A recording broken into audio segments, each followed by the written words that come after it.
আল্লাহুল গনি ওয়া আনতুমুল ফুকারা ইলাল্লাহ। এই সারা দুনিয়ার রাজা বাদশা বড়, সব মিসকিনের দল, একমাত্র ধনী হলাম আমি আল্লাহ। আমি আল্লাহ একমাত্র ধনী, আর তোরা সব ফকিরের দল। ফিরে বাবা, ফকির না ধনী? আপনারা কি নিজের মিসকিন বলতে খারাপ লাগে? মিসকিন হয়ে থাকো, ভালো হবে। ধনীর 500 বছর আগে আল্লাহ মিসকিনদেরকে জান্নাতে পাঠাই দিবে। সমস্ত নবী রাসূলদের মধ্যে পয়গম্বর সুলাইমান আলাইহিস সালাতু ওয়াস সালাম, তিনি বাদশাও ছিলেন, পয়গম্বরও ছিলেন, ধন সম্পদ অনেক বেশি ছিল। এই জন্য হাদিসে লেখে সমস্ত নবী রাসূলদের পরে সুলাইমান ইসলাম জান্নাতে যাবে। এগুলো হিসাব দিতে হবে। মালে দারা মালে মস্ত মা গরিবা হাল মাস খোবে রোয়া নাজে মস্ত আশিকা দিদারে মাস। আল্লাহু আকবার। মানুষ একদল মানুষ শুধু মালের পিছে দৌড়ায়, একটা বাড়ি, দুইটা বাড়ি, তিনটা বাড়ি, এই বাড়ি সারবে না, আরো বাড়ি আরো বাড়ি। তার কেবল মালের পেট ভরে না।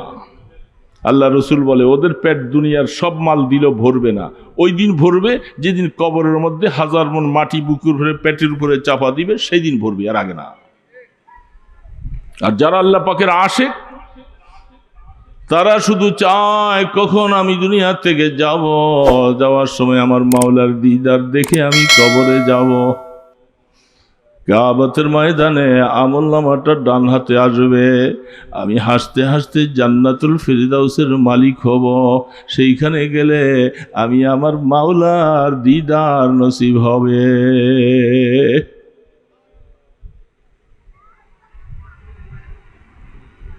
मकतब इश्क के अंदाज निराले देखिए, उसको छुट्टी ना मिली जिसने सबक याद किया। अब सो है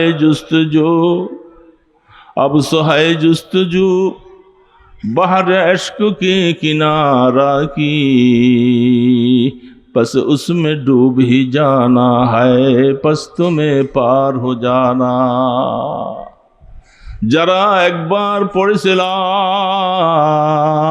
ইলাহা ইল্লাল্লাহ, লা ইলাহা ইল্লাল্লাহ মুহাম্মাদুর রাসূলুল্লাহ, যারা পড়েছে এই কলেমা পড়ে মাওলার সাথে একটা রশি বাঁধছে, এদের আবার ছুটি কেমনে? রশিটা মাওলার সাথে বাঁধছি, যখনই মাওলায় কানে দূরে টান দেয়, গলায় দূরে টান দেয়, তখন যাইতে হবে। আমার আবার ছুটি কোথায়? অবসর কোথায়?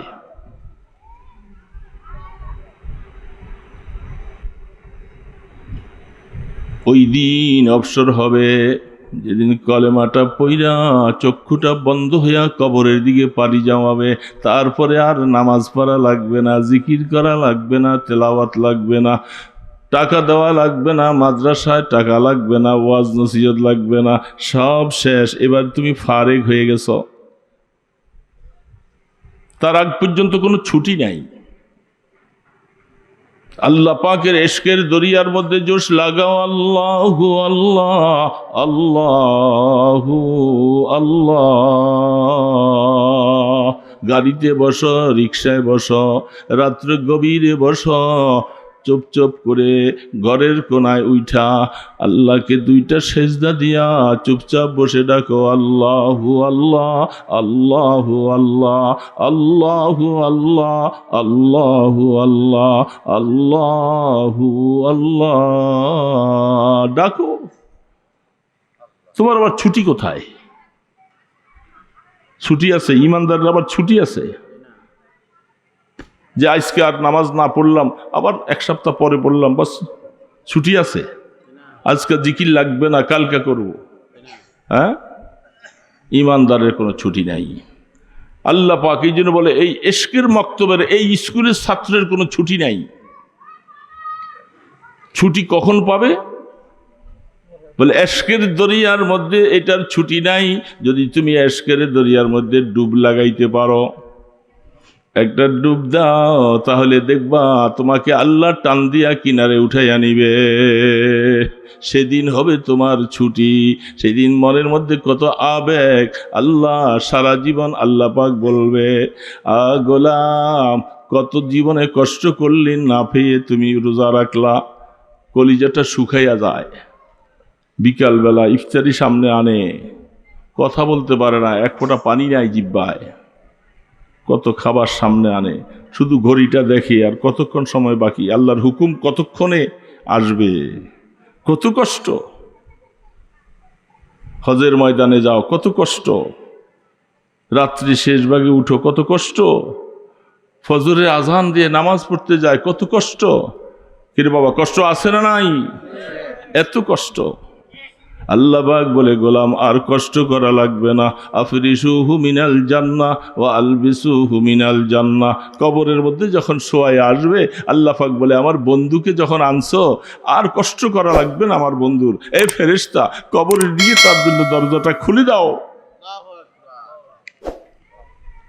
জান্নাতের সাথে কবরের সাথে যোগাযোগ হবে। তাকে বলা হবে নামকানাউমিল আরুস, ঘুমাও। দুনিয়াতে তো ভালো করে পেট ভরে ঘুমাইতে পারো নাই, ঘুম যাওয়ার সুযোগ পাও নাই। ঘুমাইতে গেছো, তারাবির ডাক পড়ছে, তারাবি একটু ঘুমাইবা, সাহারি খাইতে হবে, সাহারি খাইয়া শুইছো, বলে এই না ফজর পড়তে হবে আবার। হ্যাঁ, ঘুমাইতে চাইছিলা, ঘুমাইতে পারো নাই, এখন ঘুমাও। তুমি ঘুমাইয়া যাও, আমার ফেরেশতারা পাহারাদারি করবে। দুলা দুলান যেরকম তারা বাসর ঘরের পরে রাত্রে সকালে নাক ডেকিয়া ঘুমায়, কেউ ডাক দেয় না। নামকানাউমিল আরুস, এইভাবে ঘুমাও। ইসরাফিল আলাইহিস সালাম যেদিন সিংহা ফু দিবে, ওই দিন তোমাকে ডেকে উঠানো হবে। তার আগ পর্যন্ত আর কেউ উঠাবে না। এই ইমানদার মুসলমান বাবা, একটু কষ্ট করা যাও।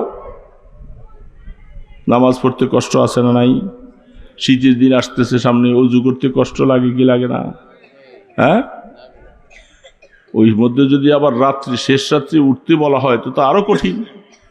এত আরামের কম্বলটা ঘুম পাইছে, এটা উঠাই দিয়া সরাই দিয়া কেমনে আবার উঠি? কষ্ট। হ্যাঁ, একটু কষ্টটা নিয়ে উঠো, আর কষ্ট লাগবে না। रहमते दो आलम हबीब किबरिया सरकार दो आलम मुहम्मदुर रसूलुल्लाह सल्लल्लाहु अलैहि वसल्लम যেদিন দুনিয়া থেকে চলে যাচ্ছে, আম্মা জান আয়েশা সিদ্দিকা রাদিয়াল্লাহু তাআলা আনহার বুকের মধ্যে রহমতে দো আলমের মাথা, রসুল মাথার ব্যথায়, হাদিসের মধ্যে আছেন, বুখারী শরীফ খুলে দেখেন, রহমতে দো আলম বলতেছে, ইন্না লিল মাউতি লাসাকরাত। আয়েশা, মৃত্যুর যন্ত্রণা সহ্য করতে পারি না, মৃত্যুর যন্ত্রণা, এত কষ্ট। বুখারী আলাইহির রহমা বলতেছে, আম্মা জান আয়েশা একটা পেয়ালার মধ্যে একটু পানি আনছে, পানি আইনা আল্লাহ রসুলের মোবারক হাতটা পানির মধ্যে একটু চুবাইছে। রসুল হাত নাড়াচাড়া করতে পারেন না, হাতটা দইরা চুবাইছে, চুবাইয়া রসুলের হাতটা আঙ্গুলটা দিয়া কপালের মধ্যে মুছতেছে। আম্মা জান আয়েশা বলেন, আমার মতো আয়েশার কুঠি হাত আর রহমতে দো আলমের দুইটা আঙ্গুল কোনোদিন কি এক সমান হবে? এই জন্য রসুলের হাতটা কষ্ট হলেও আমি একটু মাথার মধ্যে দিয়া একটু মুছাইয়া দিতেছি, দেখি না একটু কষ্টটা কম হয় কিনা। রসুল তারপরও বলতেছে, আহ আয়েশা, ইন্না লিল মাউতি লাসাকরাত, মৌতের কষ্ট, মৌতের কষ্ট, মৌতের কষ্ট ভোগ করা লাগবে সবাকে। তখন যখন চক্ষু শেষ হয়ে গেল, আবু বকর সিদ্দিক রাদিয়াল্লাহু তাআলা আনহু আয়েশা খবর শুনে দৌড়ে আসছে। আল্লাহর পয়গম্বরের চেহারার মধ্যে চাদর দিয়া ঢাইকা রাখছে, আবু বকর সিদ্দিক রাদিয়াল্লাহু তাআলা আনহু আয়েশা চাদরটা সরাইয়া আল্লাহ রসুলের কপালের মধ্যে প্রাণ ভরে চুমা দিলেন, চোখের পানিগুলি বেয়ে বেয়ে পড়ে, আর বলে, ওগো রসুল, আজকের পর থেকে নিয়ে আপনার আর কোনো কষ্ট নাই। আজকে আপনি রফিকে আলার সাথে মিলে গেছেন, আর কষ্ট নাই। সারাটা জীবন আপনি এই উম্মতের জন্য কি কষ্টটা করেছেন। না খাওয়া আছে, না ঘুম আছে, না নিদ্রা আছে। এগুলি বললে বাবা রাত হয়ে যাবে, শেষ হবে না। আল্লাহ রসুলের এই কথা কুঠি ভাগের এক ভাগও কিছু বলা শেষ করা যাবে না এই উম্মতের জন্য। আল্লাহ পাক কোরআনে বলছেন, আমার বন্ধু এই উম্মতকে জান্নাতি বানাবার জন্য, মানুষকে ঈমান আনার জন্য, কাফের মুশরিকদের সাথে দেখা সাক্ষাৎ করে তাদেরকে ঈমানদার বানাবার জন্য রাসূলের জীবনের কষ্টকে আল্লাহ পাক সমুদ্রের সাঁতরানেওয়ালা মানুষের সাথে তুলনা দিছে। ইন্না লাকা ফিন নাহারি সাবহান তাবিলা। দোস্ত, দোস্তরা শোনো, অল্প কয়েকটা কথাই বলি। যুবক বাবাজিরা কথা বললো না, একটু শোনো। পিছনে বসছো, কথা বললে তো আর কথা শোনা যাবে না। আরে যুবক, তোমরা আজকাল যুবক, কয়েকদিন পরে বুড়া হয়ে যাবে তোমরাও। কবর সামনে আসতেছে, কবর কি পিছে না সামনে আসতেছে? দূরে না কাছে? আহা, আল্লাহর হাবিব সম্পর্কে আল্লাহ পাক কোরআনে বলতেছে, ইন্না লাকা ফিন নাহারি সাবহান তাবিলা। সাবহান শব্দের অর্থ হইল সাঁতরানো। মহাসমুদ্রের মধ্যে যদি কোনো মানুষ পড়ে যায়, সে কতক্ষণ পর্যন্ত সাঁতরাবে? বলেন তো কতক্ষণ? বলেন না কতক্ষণ? যতক্ষণ রুটা যতক্ষণ পর্যন্ত আছে ততক্ষণ কি হাত পা গুছিয়ে বসে থাকবে? চেষ্টা করবে। দেখি যতক্ষণ হায়াত আছে ততক্ষণ হাত লাড়বে, পা লাড়বে, দেখি না কিনারে যাইতে পারি কিনা। নাড়াচাড়া করতে করতে করতে করতে করতে যখন যদি কিনারে যাইয়া পাটা একটু মাটির সাথে লাগ পায়, তখন তার মনে একটু শান্তি আসে যে আমার এই পরিশ্রমটা কাজে লাগছে, আল্লাহ আমাকে বাঁচাবে যে আমার পাটা একটু মাটির সাথে লাগছে। ঠিক না বে ঠিক? বুঝতেছো বাবাজিরা? বুঝতেছো? ছোট যুবকরা বুঝতেছো?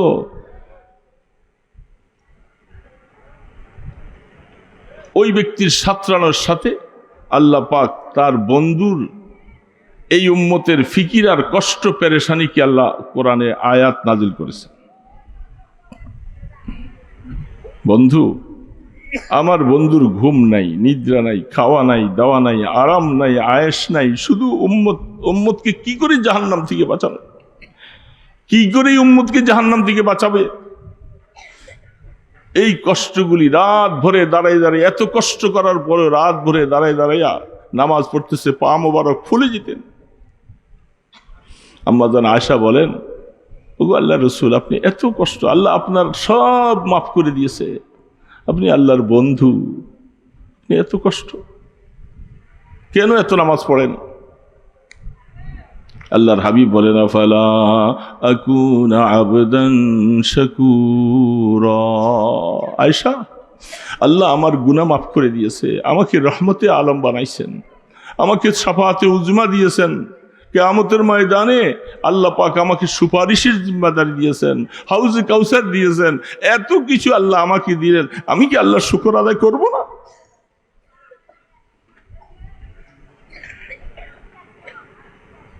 আমাদেরকে কি আল্লাহ কিছু দেন নাই?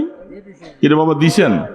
আল্লাহ চোখ দিছে, মাথা দিছে, পাগল বানায় নাই, হাত দিছে, কথা বলতে পারি, ছেলে দিছে, মেয়ে দিছে, জায়গা সম্পত্তি দিছে, ইজ্জত দিছে, মান সম্মান দিছে, সব কিছু দিছে।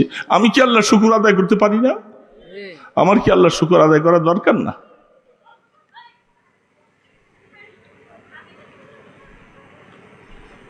আমি কি করে নাফরমানি করি? আমি কি করে নামাজগুলি ছেড়ে দেই? আল্লাহর পয়গম্বর। এই জন্য আল্লাহ পাক বলতেছে, আহা আমার বন্ধুর জীবনে শান্তি নাই।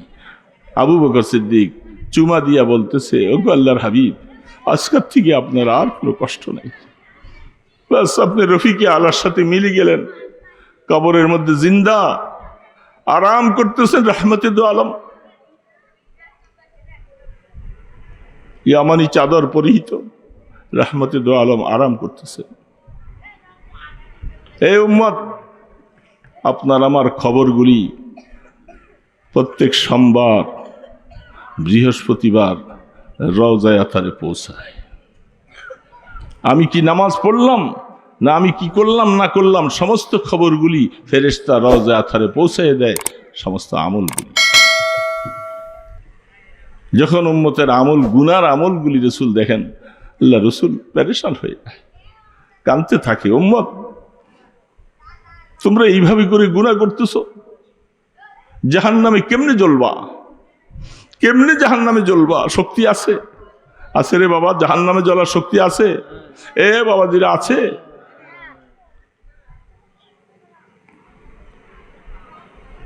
জাহান্নামে জ্বলার শক্তি? বুখারী শরীফে হাদিস আছে স্পষ্ট, খুলে দেখেন। দুনিয়ার যে আগুনটা এখন আমরা রান্না বাড়া করি, এটাকে ভাগ করেছে 70 ভাগের 1 ভাগ আগুনটা দুনিয়াতে, 69 ভাগ আগুন জাহান্নামের আগুন রয়ে গেছে।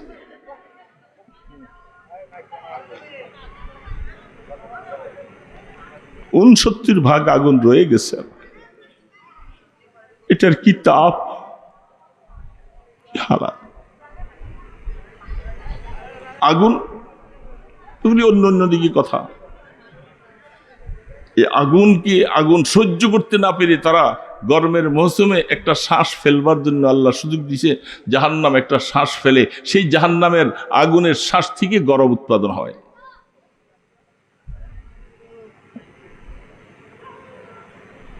জাহান্নামের মধ্যে আরেকটা অংশ আছে জামহারির, সেটা কঠিনতম বরফ গলা। কি দুনিয়ার মধ্যে কি দেখছি বরফের, কঠিন থেকে কঠিন সীসা ঢালা সেই বরফ জামহারির, সেটার থেকে কিছু অংশ একটু শ্বাস ফেলা হয়, সেটার কারণে শীতের মৌসুমে শীত আসে। সেগুলি ভিন্ন আরেক ব্যাপার, অন্য আরেক কথা। এই জাহান্নাম বাবা, পুলসেরাত কয় হাজার বছরের রাস্তা বলেন বাবা, বলেন না? শুনছেন তো আপনারা, বহু শুনছেন না? শুনছেন, যে সত্য। ছেলে পেলেগুলি এখন কিল্লিকে আসতেছে, এতক্ষণ আসে নাই, এখন মাহফিল শেষ হয়ে যাবে, দোয়া হবে, এখন কেন আসতেছে? হ্যাঁ, ও রে বাবা, তাবারুক আছে। হ্যাঁ, হায় হায়, এটা একটা আজীব ব্যাপার। তাবারুক, এই শব্দটার নাম তাবারুক কেমনে আসলো? কারেন্ট যাইতে গেছে। হ্যাঁ,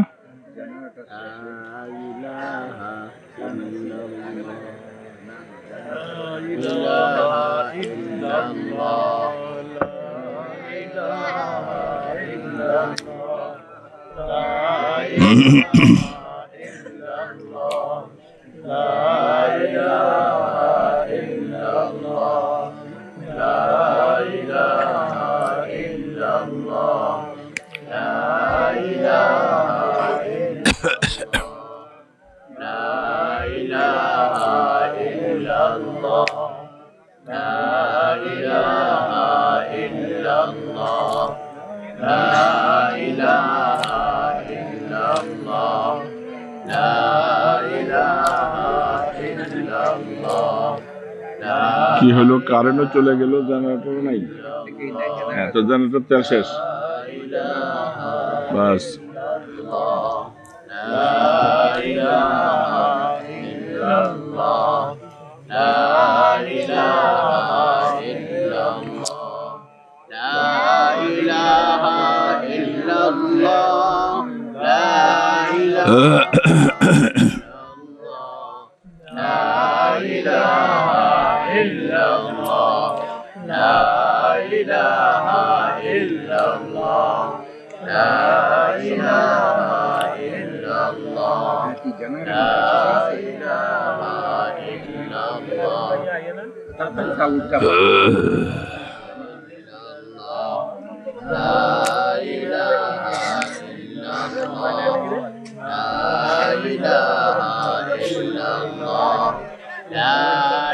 কি হয়েছে? কি বলে?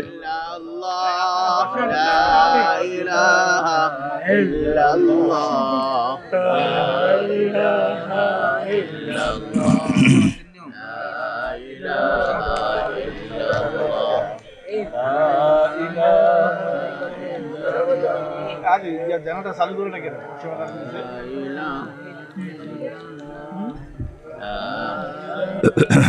কারণ আছে।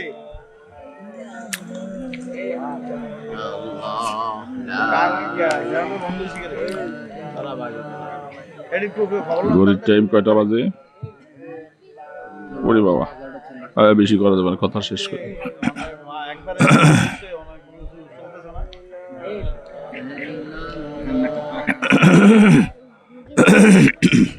এই তোমরা এখন আছো, তোমরা জানো না কেন? ওইটা জানাটা চালু করো না কেন?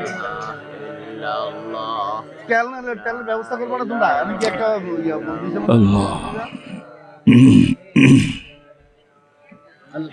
তেল না থাকলে তেলের ব্যবস্থা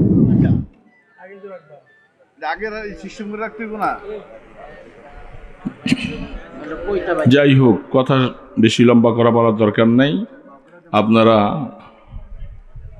কি দিতেছেন, কিসের জন্য এখন যারা পিছনে আসতেছে এদেরকে কি কিসের আশায়? তাবারুক। এটার নামটা তাবারুক কেন আসলো? আবার গেছে। এই ডিস্টার্ব অবস্থা চলবে না, তাই দোয়া করে দেই ওনাকে তাবারুক ওনারা দিব নাই। কথা শেষ।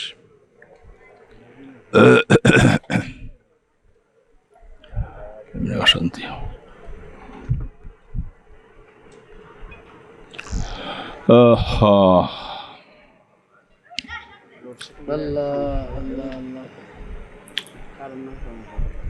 এটা আমাদের ভাষায় তাবারুক ব্যবহার হয়, কোথায় কোথায় নেওয়াজ ব্যবহার হয়।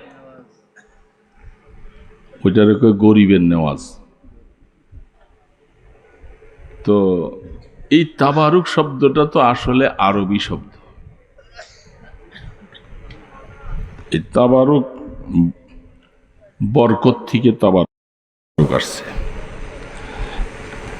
একে অপরের মধ্যে পরস্পরে বরকত আদান প্রদান হয়, তখন তাকে তাবারুক বলা হয়। এইখানে কে কারে বরকত কে দিতেছে? এখানে বরকত কোত্থেকে আসলো, কে দিতেছে, কাকে দিতেছে? আসলে এগুলার অর্থের প্রতি কারোই খেয়াল নাই, খামাখা একটা নাম দিছে। এটা দেশ চল একটা চলছে, মিললে মিলল না মিললে নাই। হ্যাঁ, এমনি বলে দিলাম আর কি, এটা দেশ চল। এখানে বরকতের কি হলো না হলো বুঝলাম না। এই দেখেন বরকত খাইতে সবাই আইছে। ওয়াজ শুনলে বরকত আছে না নাই? ওয়াজ শুনতে তো রাজি না, কিন্তু আপনাকে বরকত তাবারুক নিতে আসে অনেকে। আমি অনেক জায়গায় দেখি, অনেক সময় ওই দোকানে বসে থাকে, আড্ডা মারে। যখন দেখে যে পোটলা দেওয়ার সময় হয়, এই ছুটতে থাকে এইদিকে, হেলো পোটলার পাগল। তাবারুক যদি এটা হবে, রাগ বেটারা কথা বলিস না, শোন, তোরা যারা ঠিক করতে আসস তোরাও তো এরকমই করস।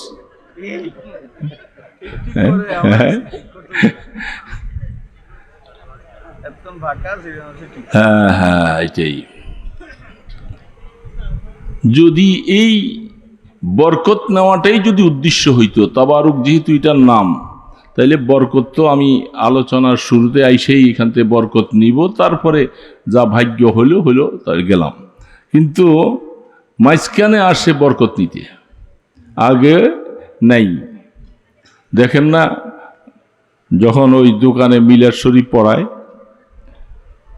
হুজুরে নেয়, নিয়া হুজুরে মিলাদ শরীফ শুরু করে। ওই বেচারা কিছু জিলাপি আনছে, পাশের দোকান, ওই দোকান, ওই দোকান বলে, ভাই আহেন আহেন আহেন, কয় শুরু করতে শুরু করেন শুরু করেন শুরু করেন। তো হুজুরে কয় হুজুর শুরু করে। তো হুজুর দেখে যে আরে দুই একজন মানুষ আছে, আর হেরা সব ওই যে দোকানদারি করতে আছে। ওই বেটারা মনে মনে করে সুযোগ পাইছি, এই সুযোগে ওই বেটার দোকানের মধ্যে কাস্টমার যাইব না, কাস্টমারগুলি আমগো দোকানে আইব, আমরা বেচারি যা সাইডা লই, তারপরে যেমন এই যখন একলা একলাই এই জ্বালা যন্ত্রণার ভালো না, একলা একলাই বেচারায়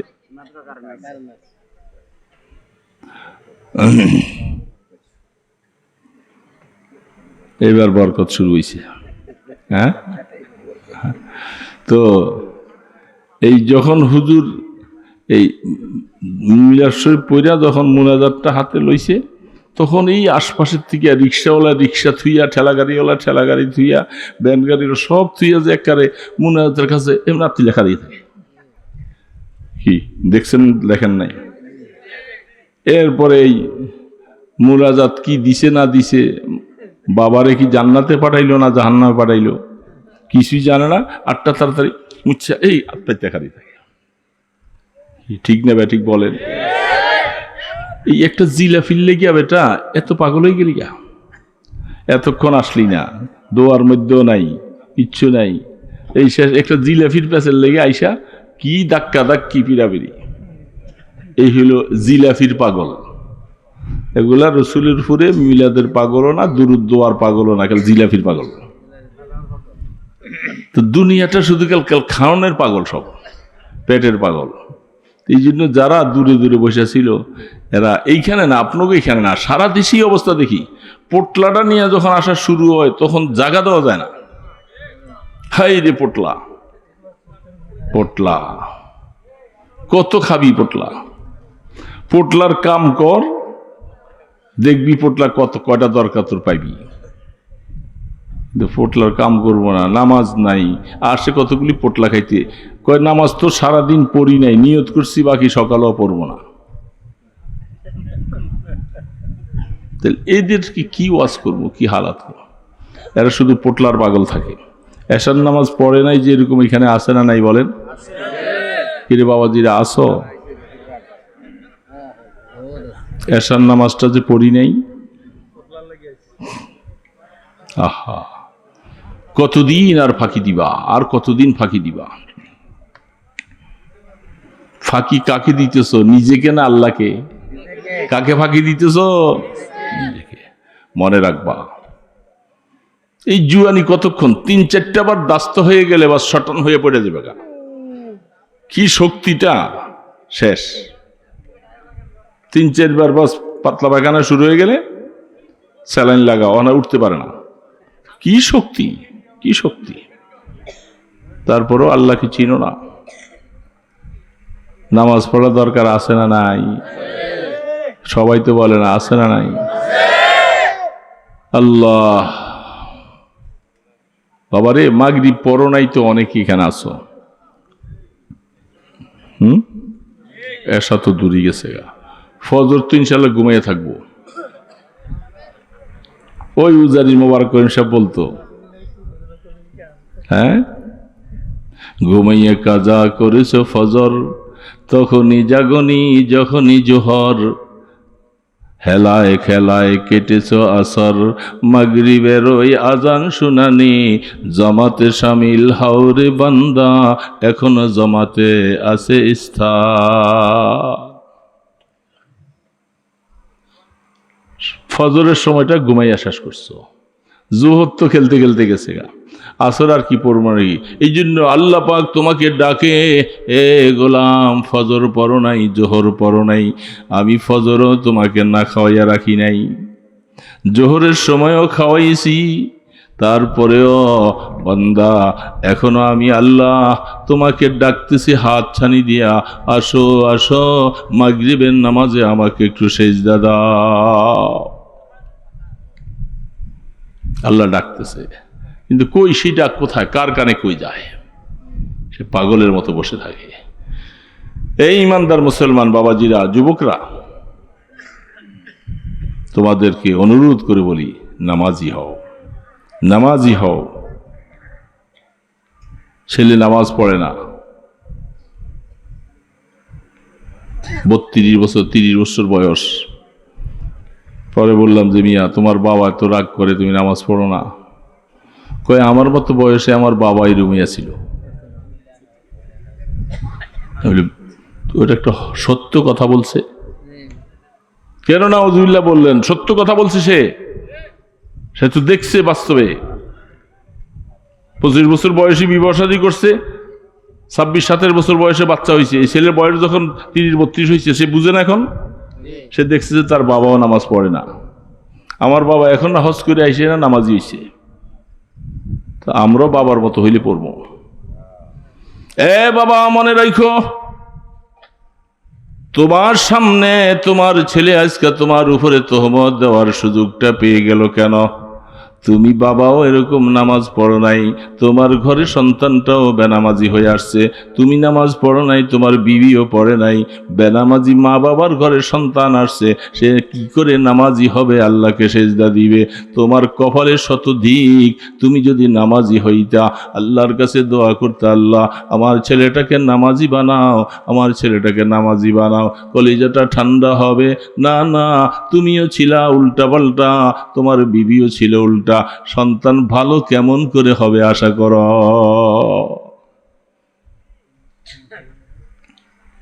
সন্তানকে দোষ দিয়ে লাভ নাই, সন্তানকে দোষ দাও। হযরত ওমর ফারুক রাদিয়াল্লাহু তাআলা আনহুর কাছে বাবা যায় বিচার দেয়, খলিফাতুল মুসলিমিন, আমার পোলাটা আমার কথা শোনে না, বাবার খেদমত করে না। ওমরে ফারুক রাদিয়াল্লাহু বলতেছে, এটা তো খারাপ কথা। আগামীকাল সকালবেলা তুমিও আসবা, তোমার পোলাকেও নিয়ে আসবা। বাপ বেটা দুইজনে আসছে। ফজরের নামাজের পরে খলিফাতুল মুসলিমিন মসজিদে নববীতে বাপ বেটা ডাকছে, আসো। এই ছেলে, তোর বাবার কথা শোনস না, বাবার খেদমত করস না, কি অসুবিধা? খলিফাতুল মুসলিমিন, আমার দুইটা কথা যদি ইজাজত দেন আগে বলবো। বলে হ্যাঁ বলো, বলার জন্যই তো তোমাদেরকে ডাক দিয়েছি, আসছো। বাবা তুমিও শোনো, ছেলে তুমিও শোনো, আপনাদেরকে আমি জিজ্ঞাসা করি, বাবা আগে না ছেলে আগে? বলেন। বাপ বিবাহ শাদী করবে, প্রথম বাবার দায়িত্ব যখন সে বিবাহ করবে, একটা ভালো বংশের মধ্যে বিবাহ করবে। লাভ ম্যারেজ করে বিবাহ করবে না, কোর্ট ম্যারেজ করবে না, চুরি করে কারো সাথে জিনা করে পরে সন্তান পেটে আসার পরে আর বিবাহ হবে, এরকম বিবাহ যেন না হয়। এটা বাবার প্রথম দায়িত্ব। ছেলেটা ফট করে বলে, ওগো খলিফাতুল মুসলিমিন, বাবার সামনে কথাটা বলছো, আমার বাবার বিবাহটা অবৈধ ছিল।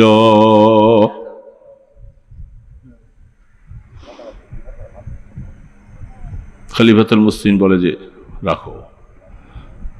2 নম্বর কথা হলো, সন্তান বিবাহ শাদী যখন বাবা করবে, সন্তান যখন আসবে, ভূমিষ্ঠ হবে, সন্তান বাবার কাছে একটা ভালো নামের আশা পোষণ করে। বাবার কাছে কি চায়? একটা সন্তান কি চায়? একটা ভালো নাম চায়। ছেলে ফাল দিয়ে উঠছে, খলিফাতুল মুসলিমিন, আমার বাবা আমার নাম রাখছে জুয়েল। জুয়েলের অর্থটা কি আপনি বলেন? জুয়েল শব্দের অর্থ তো হইল পায়খানার কিট।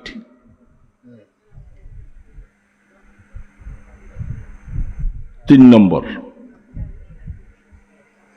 বাবা 3 নম্বর হলো, সন্তান পৃথিবীতে আসলে ভালো নাম চায় এবং সে আল্লাহর নামটা তাকে শিখাতে হবে। সন্তান পৃথিবীতে আসলে এই জন্যেই আল্লাহ রসুল বলেন, আকিকা করবে কোনো আল্লাহওয়ালা বুজুর্গদের মুখের মধ্যে থেকে খেজুর চাবাইয়া একটু তাহানিক করাইবা, 7 দিনের দিন তার আকিকা করাইবা। এই কাজগুলি সন্তান তোমার কাছে দাবি রাখে। বলে আমার বাবা আমার নামটাও ভালো রাখে নাই, আমার বাবা এই সমস্ত জিনিস কিছু বুঝেও নাই কোনোদিন, কিসের আকিকা, কিসের ভালো নাম, কিসের আবার তাহানিক, এগুলি কিছুই করে নাই। এবার বাবাকে ডাক দিয়া বলে, বাবা মাথা নিচু দিয়ে বসে আছে খলিফাতুল মুসলিমিনের সামনে, কেমন করে এই সন্তান তোমার কথা শুনবে? কারণ তুমি হক নষ্ট করেছো, ছেলের বিবাহর আগে অবৈধভাবে একটা বিবাহ করেছো। ছেলে বড় হবার পরে আজকাল নানার বাড়ির পরিচয় দিতে শরম লাগে। নানার বাড়ির পরিচয় দিতে মানুষ বলে, এই তুই বেটা ওই অমুকের পোলা না রে, তোর মা এইভাবে লাভ ম্যারেজ করে তোর বাবা সহ করছিল। তখন ছেলেটা মাথার শরম লজ্জায় মাথাটা নিচের দিকে ঢুকে চলে যায়। ছেলে কি অসম্মানিত করেছো তুমি। এই ছেলের নামটা ভালোভাবে রাখো নাই। আমাদের দেশে এখন আছে নাকি নাই? বাবুল, বল্টু, নল্টু, কল্টু, সল্টু যত আছে সব এই নাম রাখছে। ভালো আশা কিভাবে করবে? এই সন্তান থেকে ভালোর আশা কিভাবে করবে? খলিফাতুল মুসলিমিন বলে দিল, যাও, তোমার বাবা তোমার অনেক হক নষ্ট করেছে, তারপরেও তোমার বাবাকে তুমি মাফ করে দাও, মাফ করে দাও, আগামী দিনে তুমি ভালো হয়ে যাও। খলিফাতুল মুসলিমিন তাকে ওয়াজ করে দিলেন। এই জন্য বাবারা, ওই যে ছেলে বলছিল আমাকে নামাজের কথা হুজুর বলেন, এই বয়সে আমার বাবাও তো নামাজ পড়েনি, আমি দেখছি। ছেলে দেখে বাবা টেলিভিশনটা খুলে ওইখানে বসে নাচ গান দেখে। হ্যাঁ, তো ছেলে কি করবে? যখন হাড্ডিগুলি বেঁকা হয়ে যাবে, চামড়া লুজ হয়ে যায়, তখন আস্তে আস্তে তসবি হাতে নিয়ে বাবা এখন মসজিদের দুয়ার ছাড়ে না। কিন্তু ছেলেটা তো এইগুলি দেখছে, এই জন্য অপরাধী তুমি বাবা, মনে রাখবা। এই জন্য সন্তানরা, বাবারা তোমরা ভালো হয়ে যাও, আগামী দিনে যেন তোমাদের সন্তান যেন ভালো হয়, তুমি নামাজি হও, তুমি ভালো মানুষ হয়ে যাও।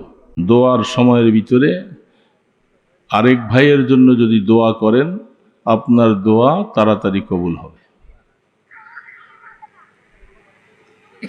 আল্লাহু আকবার। একটা হাদিস শরীফে দেখেছি আজকা না গতকাল, একজন লোক তিনি যাইতেছে পাশের গ্রামে তার এক ভাইয়ের সাথে দেখা করতে, বন্ধু মানুষ। হযরত জিবরিল আলাইহিস সালাতু ওয়াস সালাম একজন মানুষের সুরত ধরে তার সামনে এসে জিজ্ঞাসা করে, আইনা তুরিদ, তুমি কোথায় যাইতেছ? বলে, আমি অমুক গ্রামে যাইতেছি। কি জন্য যাইতেছ? তোমার কোনো গরজ উদ্দেশ্য আছে? বলে, না, আমার কোনো গরজ উদ্দেশ্য নাই, শুধু একমাত্র একজন মুসলমান ভাই, ইমানদার ভাই, শুধু তার সাথে দেখা করতে যাইতেছি। তখন তিনি বলেন, আনা রাসূলু রব্বিক, আমি তোমার রবের পক্ষ থেকে একজন দূত, আমি তোমাকে সুসংবাদ দিয়ে দিচ্ছি। আল্লাহ সুবহানাহু ওয়া তাআলা, তুমি যে নিঃস্বার্থভাবে আল্লাহর জন্য একজন মুসলমানের সাথে শুধু দেখা করতে যাইতেছ, এই উসিলায় প্রথম পুরস্কার হলো তোমার সব গুনাহগুলি মাপ। এত আস্তে সুবহানাল্লাহ বললেন, মনে হয় হাদিসটা আপনারা বিশ্বাস করেন নাই। বিশ্বাস করলে এই ছোট্ট একটা কাজটা কিন্তু অত বড় না, ছোট একটা কাজের বিনিময়ে তার সমস্ত গুনাহ মাপ।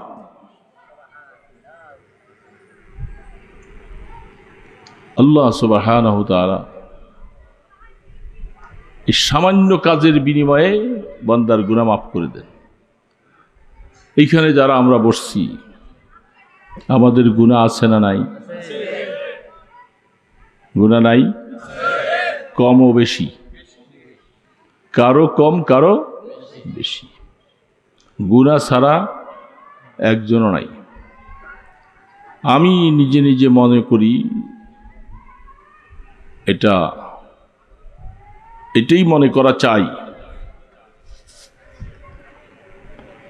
আপনারা যারা এখানে সকলে বসছেন, আপনারা বসছেন নিচে, তাও বসছেন তেরপালের মধ্যে বসছেন, কষ্ট করে বসছেন।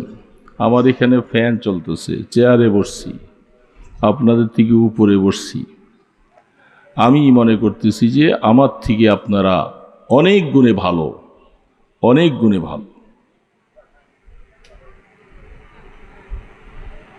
আপনাদের সন্দেহ লাগে?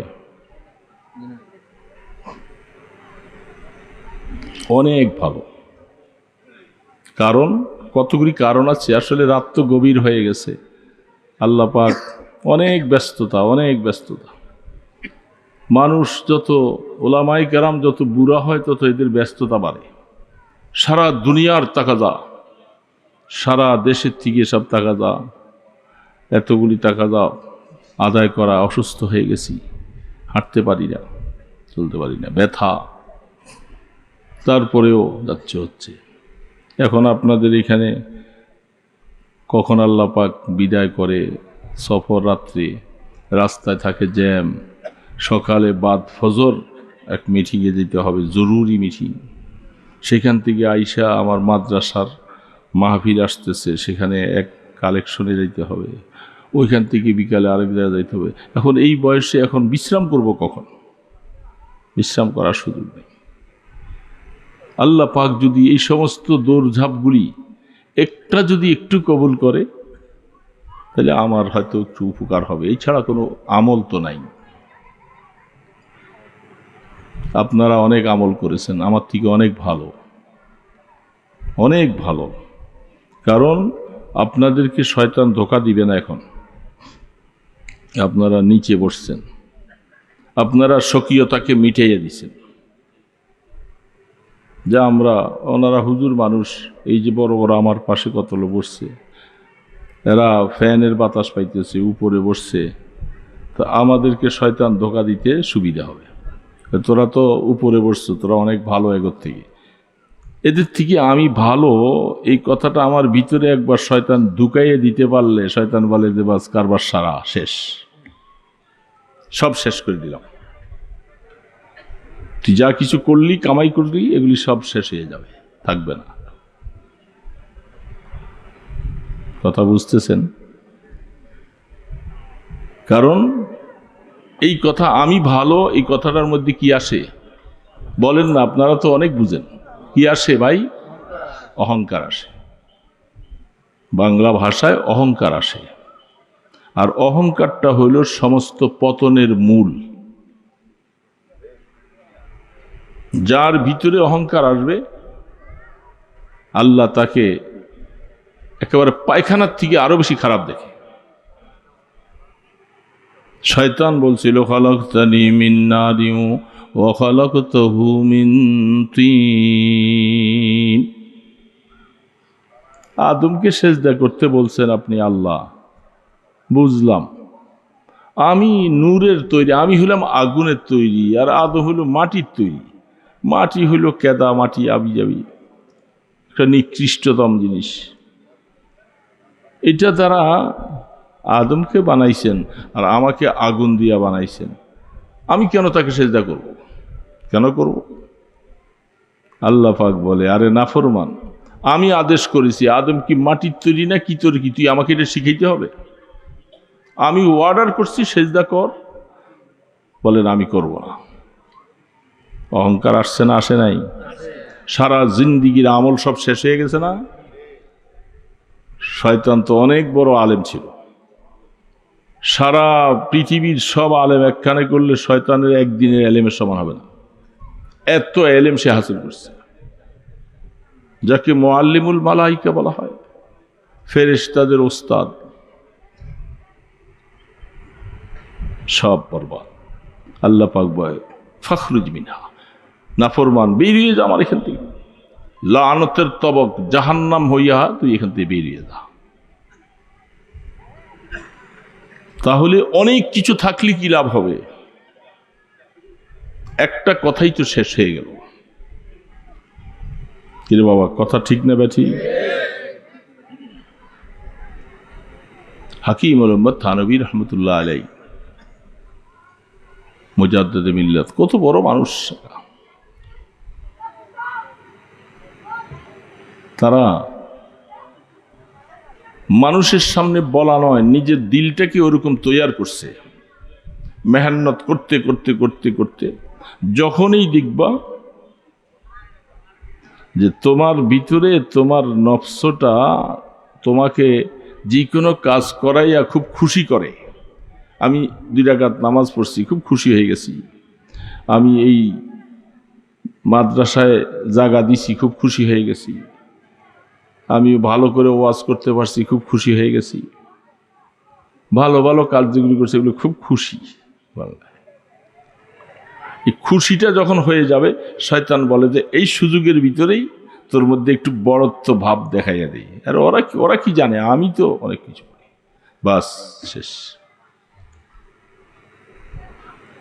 मैं आपके पास और कुछ लेने के लिए आया हूँ, मिटा दीजिए मैं मिटने ही को आया हूँ। हम जैसे कमीनों को मसनद पर न बैठाओ, ये इश्क के तौहीन है, एजाज नहीं है। खाजा আজিজুল হাসান মজ্জুব রহমতুল্লাহ আলাই থানবী রহমতুল্লাহ আলাই দরবারে দেওয়াল হজরত, আমি তো আপনার কাছে আসছি। আমি একজন ডিসি ছিলাম, বড় ছিলাম, গালগার মধ্যে দৈনিক শেভ করতাম, টাই ছিল গলায়, প্যান্ট ছিল, বড় বড় লম্বা চুল ছিল, সব ছেড়ে দিয়া আপনার সামনে এসে আমি ফকিরের মতো বসে গেছি। আমি আমাকে বিলীন করার জন্য আসছি, মিটিয়ে দেওয়ার জন্য আসছি। আমাকে আপনি ইজ্জতের কোনো জায়গা দেখাইবেন না, কারণ এটা হলে আমার ইজ্জতের সাথে, ইশকের সাথে একটা বেওয়াফাই করা হবে। আমি আসছি আমাকে বিলীন করার জন্য। এমন রাস্তা আমাকে শিখান আমি যেন বিলীন হয়ে যেতে পারি, আমি যেন আমি বলতে না পারি আমার মধ্যে কিছু নাই। এটা হলো আসল আমল বাবা। শয়তান এখানে এসে শেষ করে, এখানে এসে শেষ করে। আহা, অনেক সময় বেয়াই আসে, আত্মীয়রা আসে, আইসা এদেরকে একটু ঘুরতে বাইর হয়। বেয়াই সাহেব, এই যে জমিনগুলি দেখতেছেন এগুলি সব আমার, এই যে এগুলি,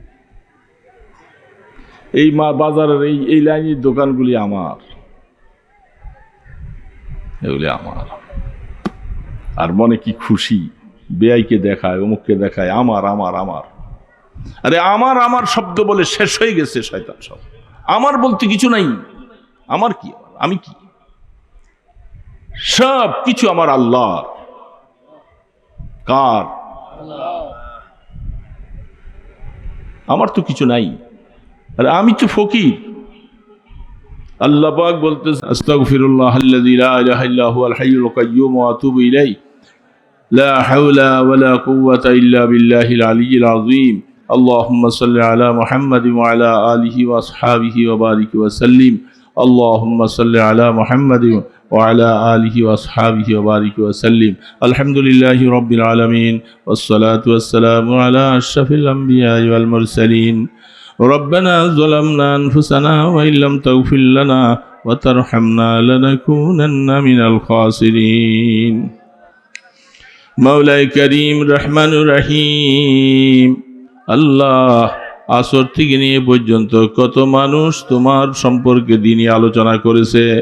আল্লাহ, দুরুদ সালাম পড়েছি, মেহেরবানি করে দুরুদ সালামের হাদিয়া সোনার মদিনায় পৌঁছায়া দাও। রসুলের আত্মীয় স্বজন, আলো আহাল পরিবার বর্গ, সাহাবায়ে কিরাম সকলের আরওয়াহ মুবারকে হাদিয়াগুলি পৌঁছাইয়া দাও আল্লাহ। আমাদের মা বাবা, দাদা দাদি, নানা নানি, ভাই বোন, শ্বশুর শাশুড়ি, উস্তাদ মুর্শিদ যারা যেখানে কবরস্থ, সবার কবরে সওয়াবগুলি পৌঁছাইয়া দাও আল্লাহ। আল্লাহ, সবার জীবনের গুনাহগুলি মাফ করে দাও আল্লাহ। মা বাবার কবরকে রহমতের কবর বানিয়ে দাও আল্লাহ। আমাদের ছেলে মেয়ে, বিবি বাচ্চা সবাইকে তুমি মাফ করে দাও। আমাদের সন্তানগুলোকে নেককার দিনদার নামাজি বানাইয়া দাও আল্লাহ। আল্লাহ, বিশেষ করে যুব সমাজকে নামাজি বানাইয়া দাও আল্লাহ। একটা যুবককে তুমি হেদায়েত ছাড়া বাকি রেখো না। সবার দিলের মধ্যে তোমার মায়া মহাব্বত দান করো আল্লাহ। আল্লাহ, এই যুবকরাও তোমার বান্দা আল্লাহ। আমাদের এই যুবক সন্তানগুলোর জন্য আমাদের মায়া লাগে, আল্লাহ তাদের দিলটা মসজিদের দিকে ফিরাইয়া দিও আল্লাহ। ইয়া আল্লাহ এই মাদ্রাসায় যারা জায়গা দিয়েছে আল্লাহ, বাবা বেঁচে আছে, ভাইরাও বেঁচে আছে, আল্লাহ তাদের হায়াতের মধ্যে বরকত দান করে দাও আল্লাহ। আল্লাহ তোমার মহাব্বতে মাদ্রাসার জন্য জায়গা দান করেছে, একে উসিলা করা কিয়ামতের ময়দানে জান্নাতুল ফিরদাউসের মালিক বানাইয়া দিও আল্লাহ। মাদ্রাসার দিন দিন তারাকে নসিব করে দাও, মাদ্রাসার ঋণ শোধ করার তৌফিক দান করে দাও, এলাকার মানুষের সাথে মহাব্বতের সম্পর্ক লাগাইয়া দাও। এই মাদ্রাসা যেন এলাকার সমস্ত মুসলমানদের নাজাতের উসিলা হয়ে যায়। আল্লাহ হেদায়েতের নূর চমকাইয়া দাও আল্লাহ, ঘরে ঘরে কোরআন তেলাওয়াতের পরিবেশ দান করো আল্লাহ। ছাত্র মেয়ে আল্লাহ, বালক মেয়ে যারা সবাইকে তুমি হাফেজা দুরুস্ত করে দাও আল্লাহ। জেহেন জাকাওয়াত বাড়াইয়া দাও, তাদেরকে সহি দ্বীন শিখার জন্য তৌফিক দান করে দাও। ইয়া আল্লাহ যতগুলি আলোচনার জবাই করেছে সমস্ত আলোচনাগুলার বরকত এলাকায় ছড়িয়ে দাও আল্লাহ। ইয়া আল্লাহ আপনার হাবিবের উসিলায়, আপনার ইসমে আজমের উসিলায় দোয়াগুলাকে কবুল ও মঞ্জুর করে নাও। সাল্লাল্লাহু তাআলা আলা খায়রি খালকিহি মুহাম্মাদ ওয়া আলা আলিহি ওয়া আসহাবিহি আজমাইন বিরহমাতিকা ইয়া আরহামার রাহিমিন।